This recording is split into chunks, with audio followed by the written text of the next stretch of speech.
Welcome back with Tuesdays with George and Justin. How's it going, Jay Slice? Jay Slice, it's going good, G-Force. GeForce. All right, well, let's just jump right in. Last week we talked about customer service, and the way we kind of split this up is just such a dense topic, and it's one that Justin has so much information on that we kind of split it up in everything the patient does before they get into the office, and then now this week we're going to talk about when they're in the office, everything about from the moment they walk in to the rest of their experience. And so last week we talked about everything before that, and now we're going to go ahead and jump right in. So Justin, why don't you just talk about the patient's arrival? I think one thing regarding arrival that I try to do that I think quite a few docs overlook is normally when I come to the office every day, I come in the back door. Our parking's back there, so I sneak in the back door, sneak to my office. But regardless of where you come in, I always suggest, and I do the same thing, is about once a month to come in the front door and see exactly what patients see. Like even if you come in the front door, usually you're probably, just head down, head into the office, getting in there and get rolling. But come in, take it all in, and, see what they see. Smell what they smell. How do things look? Is it inviting? Is it clean? Is it cluttered? Does it say we do high quality work, or we don't really give a darn?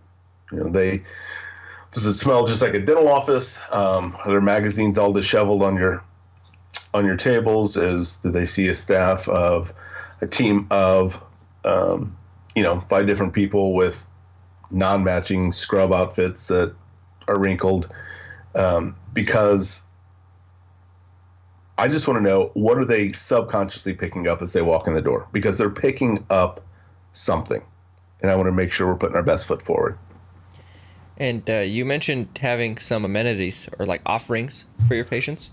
On that same point of them picking up something, what kind of amenities do you have to really stand out when they walk in? We have a hot tub. We have a dolphin experience that they can do while they're waiting. Can they I'm just pet the kidding, dolphin, G-Force. or is it just visual? That's extra. That's actually how we do the numbers we do. No, so amenities. Obviously, we don't go over the top.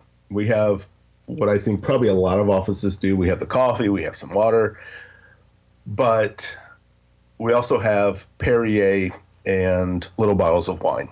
And I know to most, it doesn't sound like a big deal, and it's not a big deal. Super easy to do, but you don't see many offices doing that. And it gets people talking, which makes a statement, and that's what we're going for. I'd probably say almost 80% of our new patients make some kind of comment on the wine, even if they don't drink wine, even if they don't care for it. Everyone's saying, I can't believe you have wine out there. Oh, I saw you have wine out there. But it just gives a little buzz. It sets us apart from every other dental office they've ever been to. So I just try to think a little bit outside the box there. And how could we be different without, necessarily reinventing our whole wheel? Something I don't do, but I know a lot of dental offices do, is have a TV with a loop of testimonials or services that office offers. My thing is just, what makes you different? Try to do something to set yourself apart a little bit. If nothing else, you got to make sure it smells good, it looks good, it's clean, it's orderly. Yeah. I like that. I like, with the amenities, it's interesting because maybe they don't use some of those things, but just having them, I think, makes a big impact on that patient because you just have a lot of amenities, and I think that means something to people. Whether or not they would actually use them, I think, is a different question. Would you agree with that? Yeah, I agree. And, a lot of people, it's not like dentists, I think we always go to like, oh my gosh, you can't do that because of XYZ, as opposed to just, doing it or figuring it out. Everyone wants to play devil's advocate and I'm anti-devil's advocate. So people always ask, like, how can you get informed consent if you have wines? Like, dude, we're not giving them like tequila shots and they, having them sign on the dotted line before we do a bunch of extractions. Like, it's just not how it works. A lot of times people, after a cleaning or, it's a big appointment, they'll grab a bottle on their way out and say, oh, I'll have this later tonight when I get back home. So my stepmom actually calls her cleaning. She always schedules her cleaning appointments like at 5 o'clock, and she calls them happy hour. So she may be the outlier in that, but most people aren't coming up just for the drinks. Oh, that's funny. Okay, so we've talked about what they see when they walk in. Mm-hmm. So the patient, they walk in, what happens? I think the main thing first right off the bat is that we greet all patient by names. We've looked ahead at the schedule. We know who's supposed to be coming in, and we'll say, George, we're glad you're here. It's good to see you, or it's been a while, or blah, blah, blah. And so that's the first thing we do is greet them by name.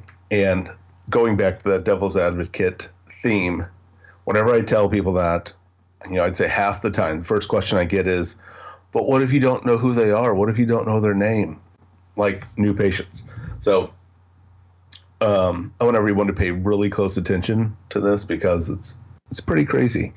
If we don't know exactly who they are, we look at the schedule, we see the new patient who's supposed to be coming in around that time, and then we just go for it. It's I know we've probably got a lot of drop jaws out there right now, but if we have to, we just guess. We look at the schedule and say, oh, we have a new patient we haven't met coming in right now as this person's walking to the door. We don't know this person. Let's just guess that their name's blah, blah, blah. So let me think. So we greet the patients by name. And, who doesn't like to go places where people are excited to see you? It's kind of like Cheers. When Norm walks in, everybody yells Norm. So we try to kind of give that similar atmosphere. And again, it's all for the patient. It doesn't matter if we're not really excited or not to see them. We can be dull and unexcited after hours. So. Absolutely. And do you guys have a system for pictures of your patients or something like that the existing ones that helps that, or do you guys just know what time they're coming in? We just look at the schedule. We try to know. No, I think that would be brilliant. We should do that. We just haven't done that. But we still do it. I think a picture every time someone comes in, we have the camera at the front desk. We just haven't instituted it. It's never been an issue. But I think it'd be a great idea. Cool. And so the patient, they come in, they're greeted by name. And then I'm assuming they have a seat and somebody just calls them. Is that kind of how it works? Yeah. They'll have a seat. We try to keep them not waiting long. Obviously, I think most everyone tries to do that. But, someone comes out to get them. And I think number one thing that we try to work on is we don't walk in silence. We don't just say, hey, Mr. Jones, follow me. And then just, Mr. Jones walks behind the hygienist or whoever back to the operatory.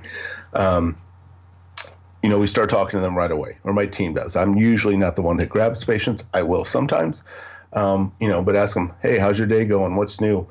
I think we might get into this a little bit later. I don't remember. But usually we try to always have notes on the patient, personal info that we've collected either from the phone call or previous appointments.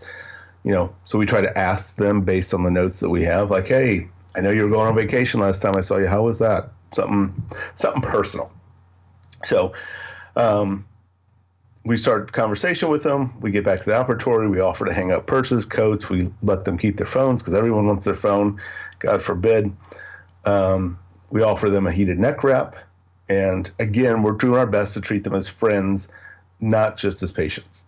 And as I said, hopefully by this point, we've gotten some information that we can start a conversation.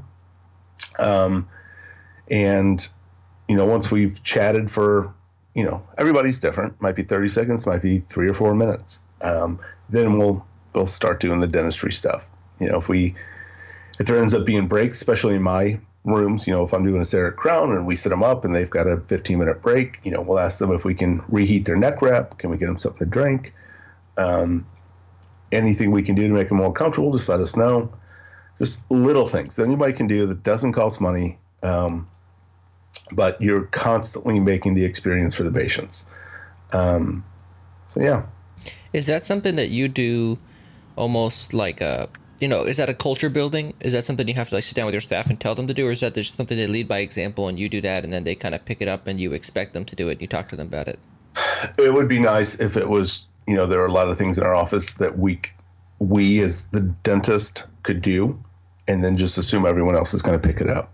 But in reality, that doesn't happen much. I still try to lead by example, but it's definitely a culture thing that we've intentionally created. I've had training sessions with my team, a lot more in the beginning.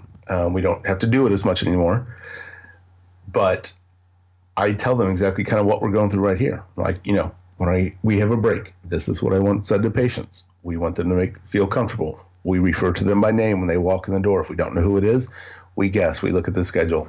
We ask to reheat their neck wraps. We talk to them. We look at our notes. We say, hey, Mr. Jones we have this notes on him. When we go out to get him in the waiting room, we're going to start talking about conversation X.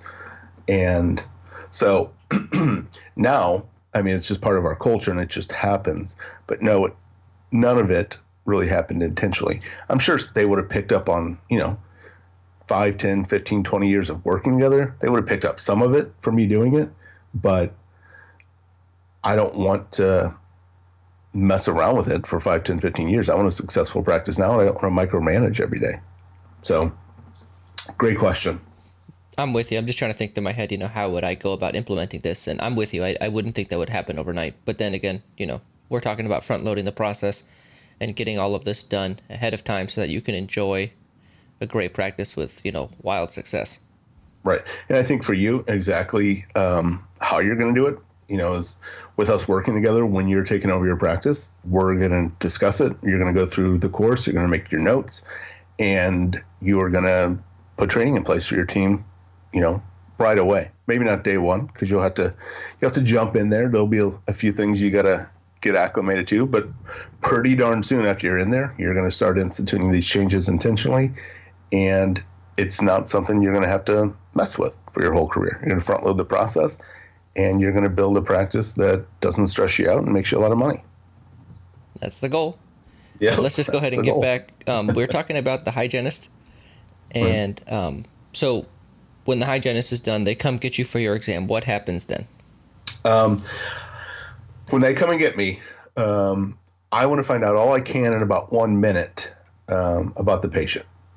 I'm usually going through x-rays while my hygienist is filling me in with her thumbnail sketch. And the things I want to know, let's kind of just run through them real quick. Number one thing I want to know is the patient having any trouble, and what's the most important thing to them? Because I want to go in there and make sure they know that's the most important thing to me, even if it's not. If they've got, one chipped tooth where they see a black spot, but they've got 10 millimeter pockets all the way around. Like, obviously that chip is not or that little black spot's not my biggest concern, but I'm going to act like it is to the patient while I figure out how to work in what's really the most important. Next thing I want to know is how long it's been since they've been in to see a dentist and, been through the whole rigmarole, gotten a cleaning and x-rays. Because I handle it differently if they were in 6 months ago somewhere and, they were told they were all good, but I can see they have work needed. In which case I know it's going to be surprising for them to hear, opposed to someone who it's been 5 years and they already know they have a bunch of crap going on. Let's kind of dive into this one because this is a topic I asked Derek about in his interview, and it's something that I kind of constantly thinking about how to handle with an acquisition where, you have a patient who came in 6 months ago with the previous doc or maybe with me and, they had work that was needed and they may be surprised, like you just said. So how would you handle it differently given how long they've been in? Well, for example, it's always awkward when a patient was just into another dentist, let's say 6 months ago. They've been going to him for 20 years, and they got an all clear. But you can look in the mouth and you see a bunch of crap going on. But it's real life. That actually happens. All of you, younger dentists out there listening, like, it's going to happen at some point in your career. So what do? Since you're the new doc, do you just not tell them what's going on because you don't want to freak them out and lose a new patient? In that case, I'll ask if their previous office mentioned anything going on. So they said, hey, I was just in 6 months ago. They told me I look all good. I lean them back. I see stuff. And as I'm going through, I will just casually ask, or let me backstep because that wouldn't make sense if I asked them again. If I know going into the exam that they were in 6 months ago and got an all clear, let's say my hygienist told me, and I lean them back and I see a bunch of stuff, I will ask them, did the other office mention anything going on? Just because I want to get a feeling of, sometimes they'll say, well, yeah, but I just didn't get it done, or they mentioned we were watching some stuff, or no, all clear. So sometimes yes, and they just say they didn't get anything done, or so just sometimes no. But either way, I will go through and treatment plan as normal. I still have to tell them the same things, regardless if they're going to be freaked out or not. That's what they're paying me for.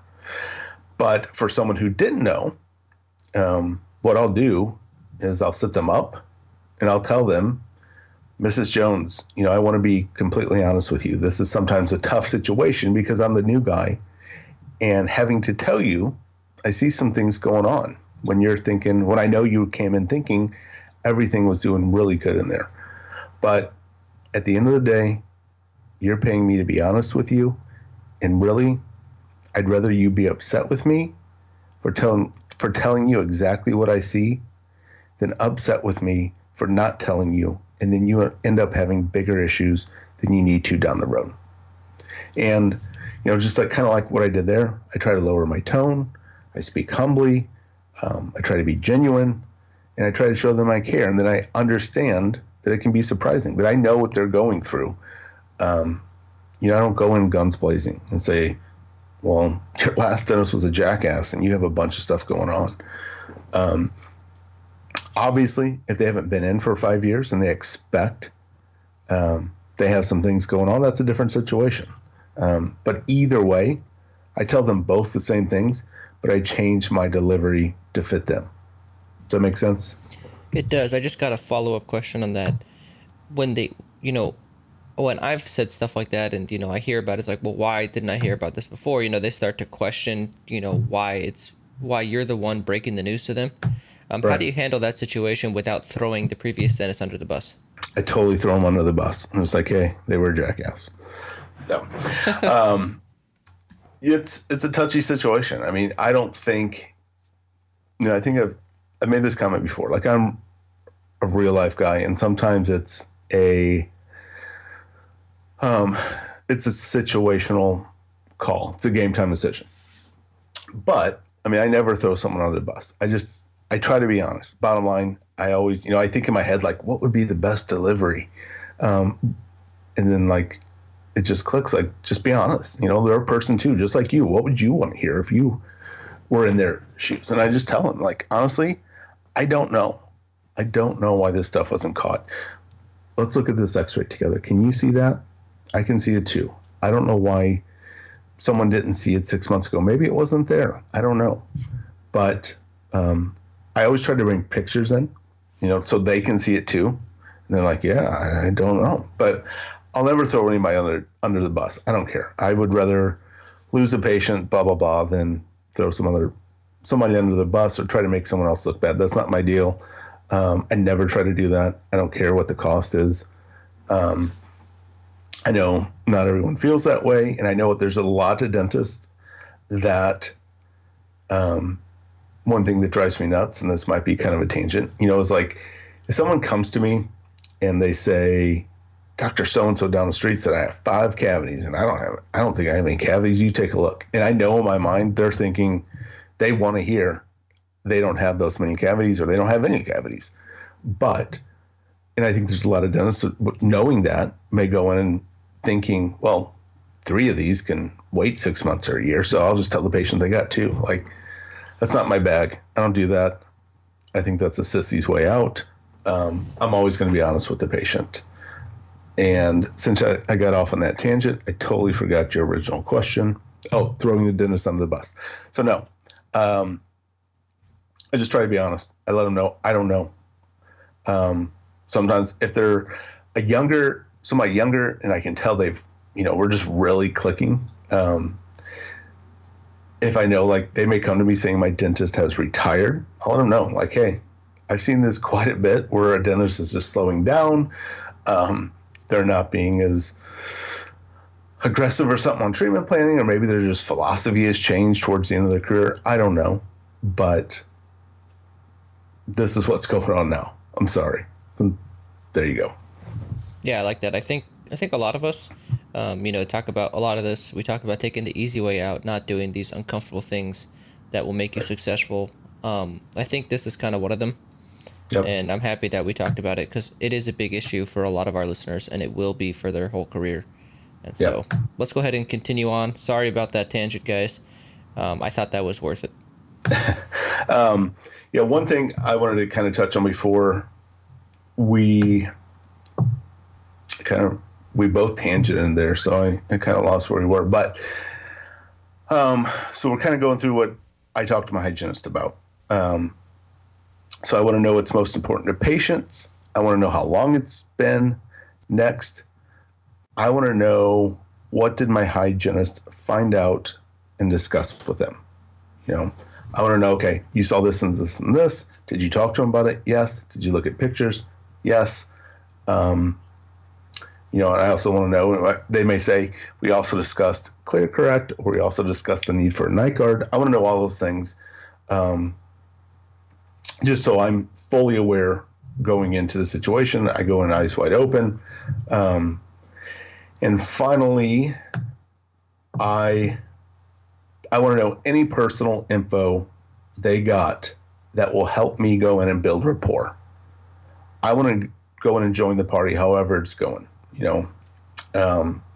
So if they find out they're just getting married, or they just moved to town, they're training for a marathon, I can go in, start talking to them, and build off those things.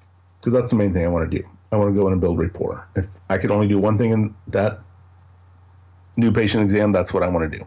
But just a couple things to touch on based off what we just went over. You have to put the time in with your team, pull up some pictures, have them say to you what they would say to a patient who presented with that condition on that picture. Like when I was first starting off with this team, it's been a while, long time, but I would just pull up random pictures of teeth and say, okay, patient presents with this. What do you say?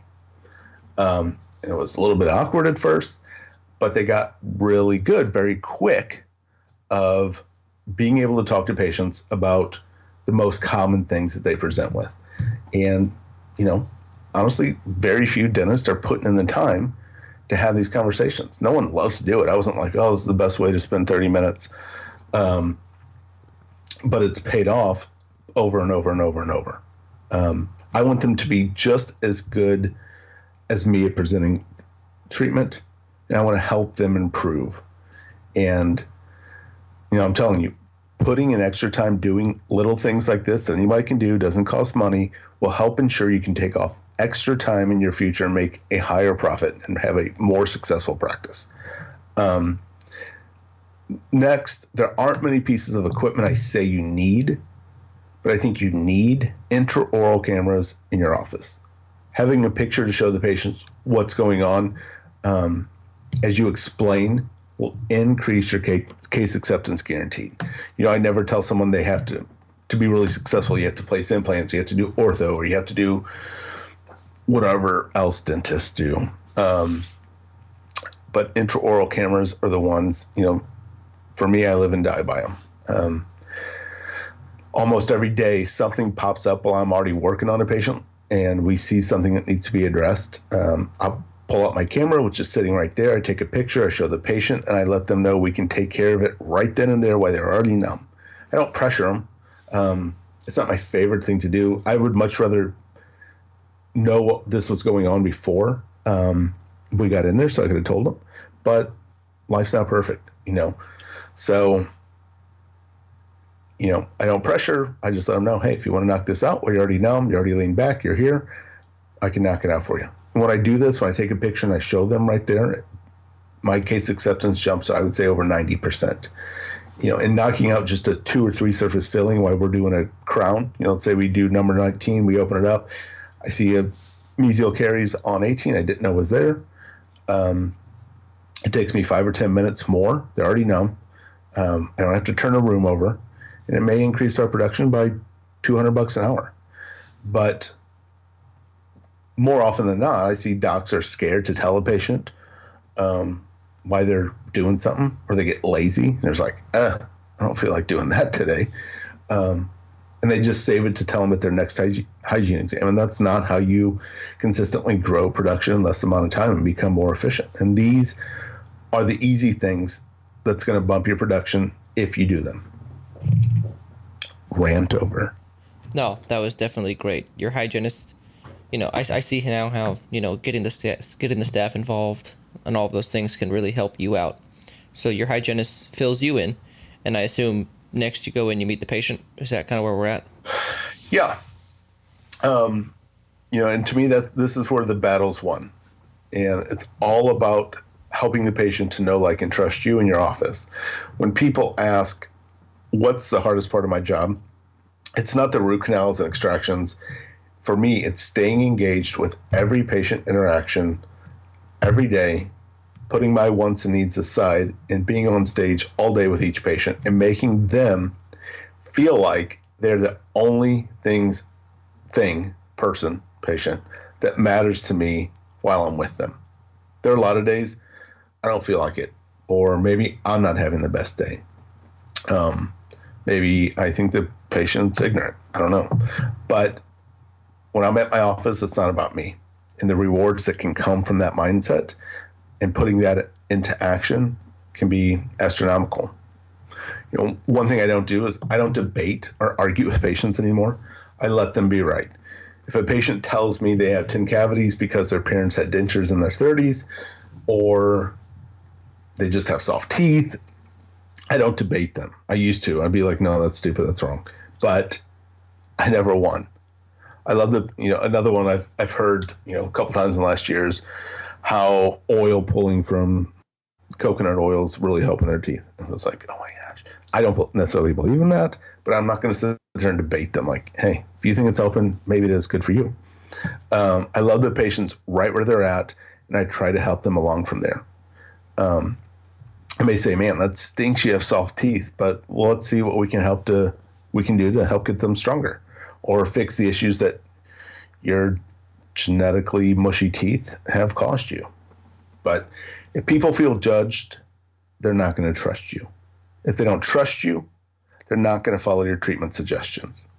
You could literally have a plaque on your wall saying you were unanimously voted the world's best dentist. And if your patients don't feel like they can trust you and that you don't care for them, it's not going to make a big difference.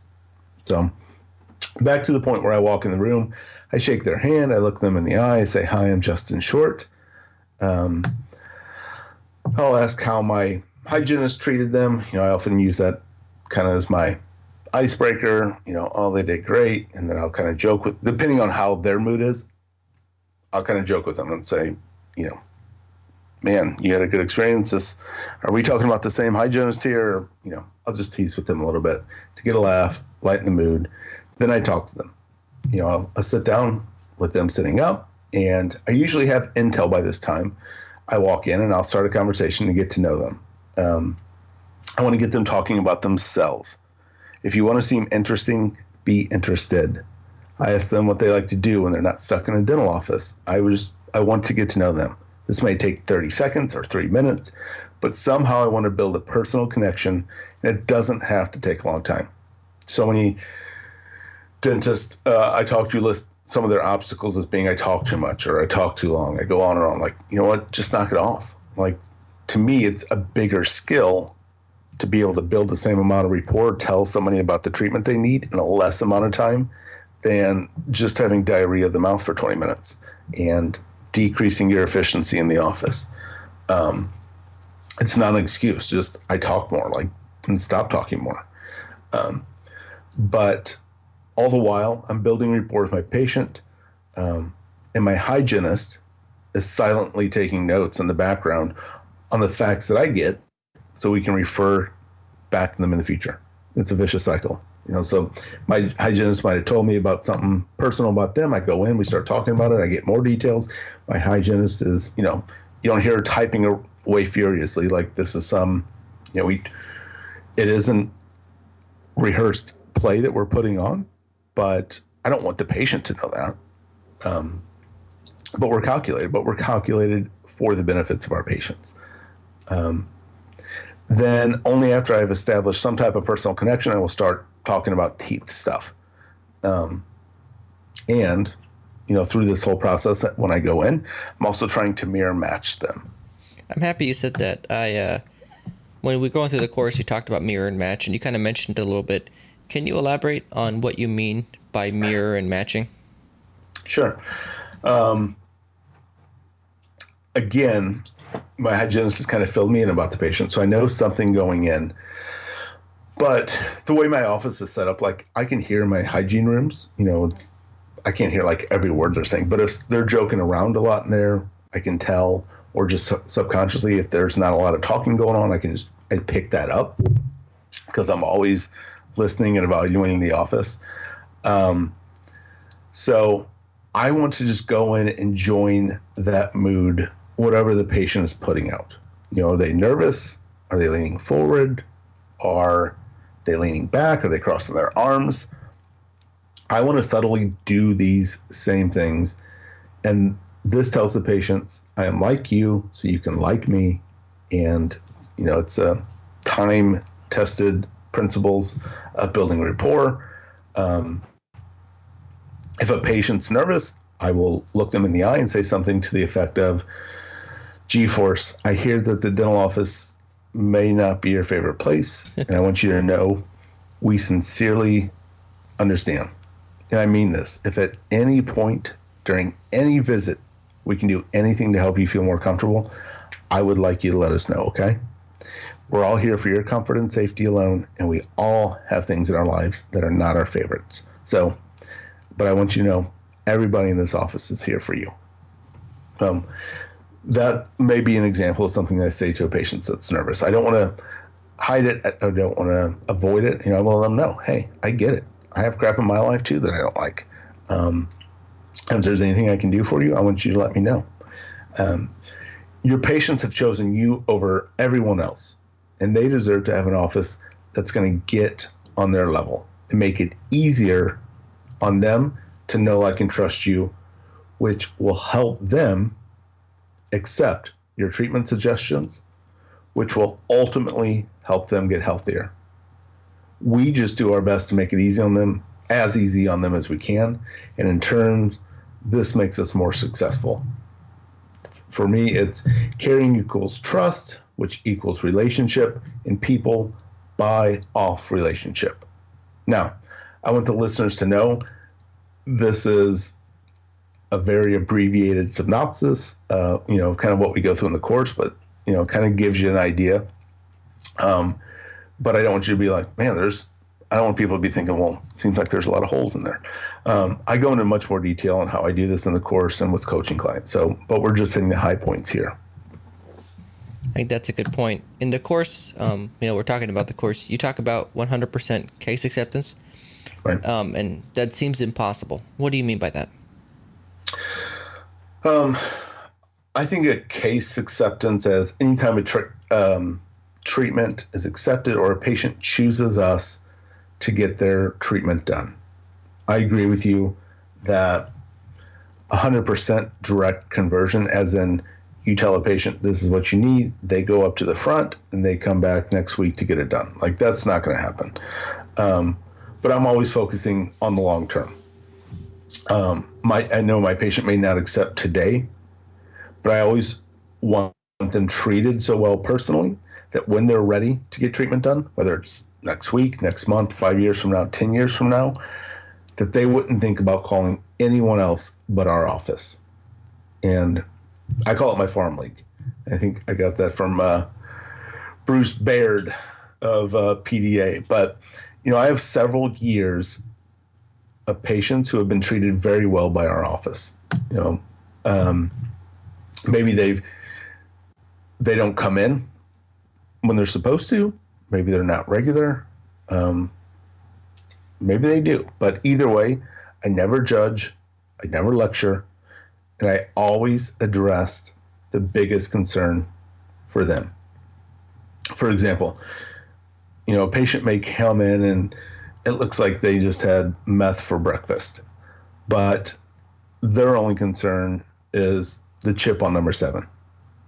I will still casually inform them, let them know, hey, just want you to know there's a few other things going on in there. I'd love to get you come back so we can just take a look at everything. But I'm going to fix number 7 like a champ. I'm going to make it look good. I'm going to make them happy. I'm not going to get on their case. I'm not going to refuse to treat them until they've had several rounds of scaling and root planing. I want them to know their chief complaint is my biggest concern. And we may make suggestions, like I said, and let them know what's going on, and let them know when they leave, hey, if there's anything you need in the future we can help with, we'll be here for you. And we let it go. So I want everybody who's coming to my office, whenever they decide to get treatment, I want them to think of me first and think of us only. I like that because, you're almost building that bank, of right. treatment to be done and handling someone that, is a very transient patient to come back. And, also, I think patients feel this sense of guilt when they don't go back to the dentist for a long time. And that may prevent them from coming back. So saying something like that, I think, can go a long way with people. Yep. I always let them know, hey, whenever the time's right for you, we'll be here, man. I don't care if it's next week or 10 years from now. If you need something, let me know. We'll take care of it. I want to move on. We talk about eliminating stress a lot in your whole philosophy and your concept in your course. In relation to this, in patient management, how do you do that? How do you eliminate stress from your office so that when you leave, you're not there? Right. And I think that's big for me. When I have new clients call me and they will call me stressed out and just, how even, on the weekends and they got to go in the office and they got to do this and they got to do that. They're always on call and blah, blah, blah. And to me, I just always felt like that's a horrible way of practicing dentistry. Like that just sounds horrible. So whenever there are things that I know stress me out, I try to combat them before we get there because I want low stress in my office. If I'm stressed out, I'm not having fun. So we'll just go through a few of them. Number 1 was being on call. Like I did it earlier in my career. And every time the dang phone rings on the weekend, even though I randomly got a call, it still stressed me out. Like, oh God, I don't want to look at it as a patient. So I break a tooth. And even if I just had to call them in a prescription on the weekend, I still don't even want to do that. Maybe I'm just really lazy. I don't know. But I didn't want to stop laying by the pool or playing golf or hanging with my family and say, hold on, I got to walk over here. I got to look at the number to Walgreens. I got to call the patient back, get their date of birth, see if they're allergic, blah, blah, blah. I just don't want to do it. So I don't do it anymore. I have someone in my office do it. And, I've trained my team how to handle 99% of the calls we get, which still aren't a ton. I don't think as dentists, we don't get a ton of calls, but I just don't want any calls. And if they need me, which is rare, I'd probably say once or twice a year, they can call me or they can text me. I'm a big believer, if you need to talk to me, text me. And bottom line is, I've never lost a patient because I wasn't on call. I know we think hey, if we're not the ones that answer the phone, patients aren't going to think we care and blah, blah, blah. Doesn't happen. So I figured it out. Don't do it. Let's move on. Next, I think another one that comes to mind is shade matching. My practice is bread and butter, but we do, some cosmetic cases like I think all dentists do. And I tell the patient, if we have a tough match, I tell them it's tough, especially with the front ones. We're matching an 8 to 9 or something. I will, before, when I used to do this and I didn't say anything to a patient, I would be stressed out. Oh man, I hope this matches. I hope this matches. Patient's going to be so ticked if it doesn't. So now I just let them know ahead of time. Hey, we're going to get this, but it may take us a couple of tries to get it perfect. And we want it to be absolutely perfect for you. And we're going to get it perfect. But in most of the time, we nail it the first time. But don't freak out. If not, we'll just send it back and have them tweak it a little bit. So, when we're doing the shade matches, when we're cementing them, most of the time, we get it right the first time. We really do. And then we look like a hero because we've told the patient, like, hey, this is really tough. But that 1 out of 10 or 20 or 30 cases, whatever it is, that it comes back from the lab and it doesn't match, the patient's much more forgiving and understanding if we need to send it back. And I just don't want that stress on my shoulders, thinking they'll be really upset if we don't get a perfect match. And the first time I told them that, like most every other normal dentist, I thought, crap, if I tell them we may not nail it the first time, they're probably going to get up and go somewhere else. And again, it's never happened. Not once.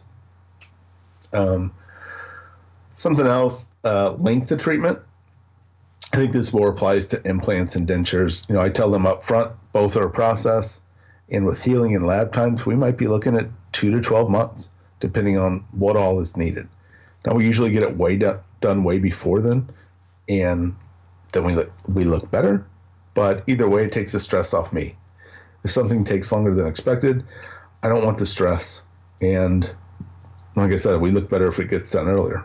Now, again, same thing with the shade match. I know as a dentist, beginning, I was thinking, crap, if I told them this implant may take 8 to 12 months, they might just go somewhere else. That'll tell them 5 or 6 months. But it's never happened. So don't stress. Don't worry about things you don't have to.